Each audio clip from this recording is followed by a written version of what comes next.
क्या तुमने कभी रात के जंगल में जलती हुई आग को इतनी देर तक देखा है कि तुम्हें लगे वो सिर्फ रोशनी नहीं दे रही बल्कि तुम्हारी तरफ देख रही है?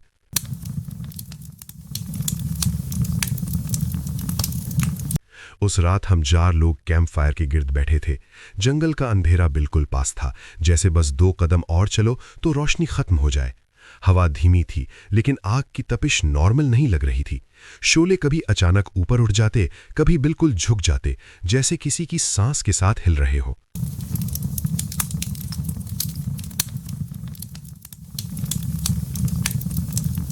हम बातें कर रहे थे, हंसी भी थी, लेकिन उस हंसी के नीचे एक अजीब सी बेचैनी थी, जैसे सब महसूस कर रहे हों कि इस आग के गिर्द बैठना शायद सिर्फ घूमने का हिस्सा नहीं था। गणेश ने अपनी कहानी खत्म की तो कुछ पल के लिए सिर्फ लकड़ी के जलने की आवाज सुनाई दी।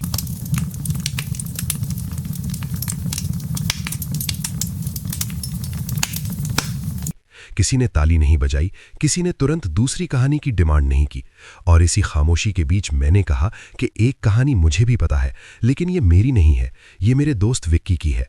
और जैसे ही उसका नाम लिया गया, कैंप फायर अचानक भड़क उठी।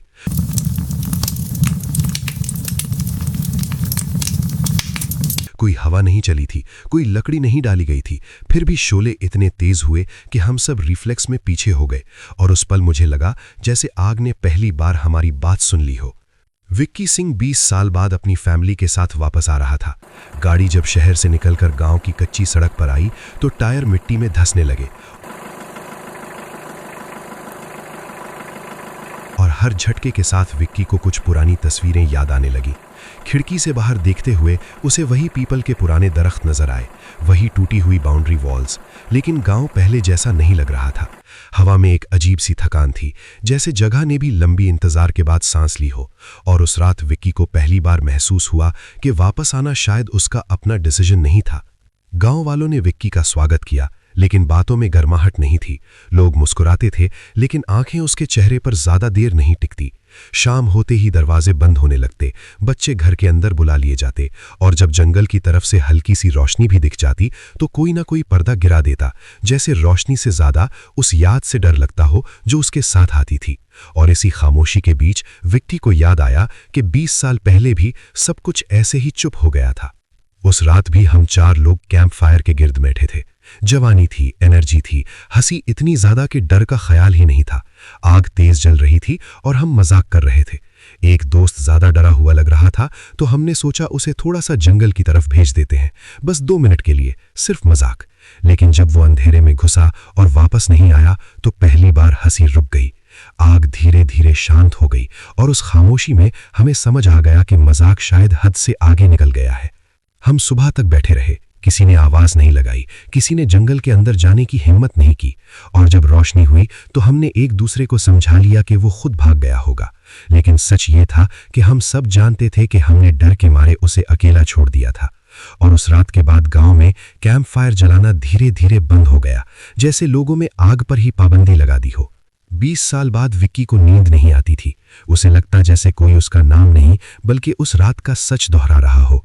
रात को आंखें बंद करता तो शोले दिखते, वही आग, वही खामोशी, और हर बार उसके दिल पर बोझ और भारी हो जाता, जैसे वक्त ने उसे माफ नहीं किया हो। एक रात विक्की बिना किसी को बताए जंगल की तरफ चल पड़ा।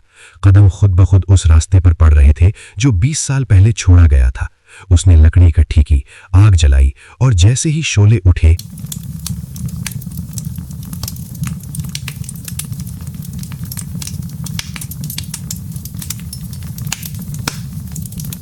उसे महसूस हुआ कि ये आग नई नहीं है, ये वही है जो इतनी देर से इंतजार कर रही थी।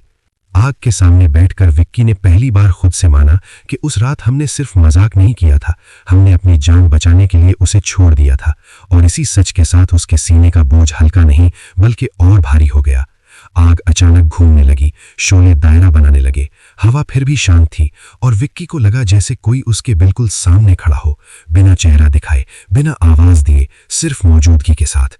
सुबह जब गांव वालों ने जंगल की तरफ देखा तो सिर्फ जलती हुई राख थी, विक्की कहीं नहीं था, और किसी ने सवाल नहीं पूछा। गांव फिर से अपनी जिंदगी में लग गया, लेकिन कैंप फायर का जिक्र फिर से बंद हो गया। ये सब बताते हुए मैंने कैंप फायर की तरफ देखा। शोले धीरे धीरे ऊपर उठ रहे थे और मुझे एहसास हुआ कि मैंने ये कहानी इसलिए नहीं सुनाई कि दोस्तों को डराऊं, बल्कि इसलिए कि आग को याद आ जाए कि हम भी यही हैं। आग ने आखिरी बार भड़क कर रोशनी दी और उस रोशनी में मुझे अपनी परछाई के साथ एक और परछाई भी नजर आई। और तब समझ आया कि कुछ कैंप फायर बुझ जाते हैं, लेकिन कुछ गलतियों का इंतजार करते हैं।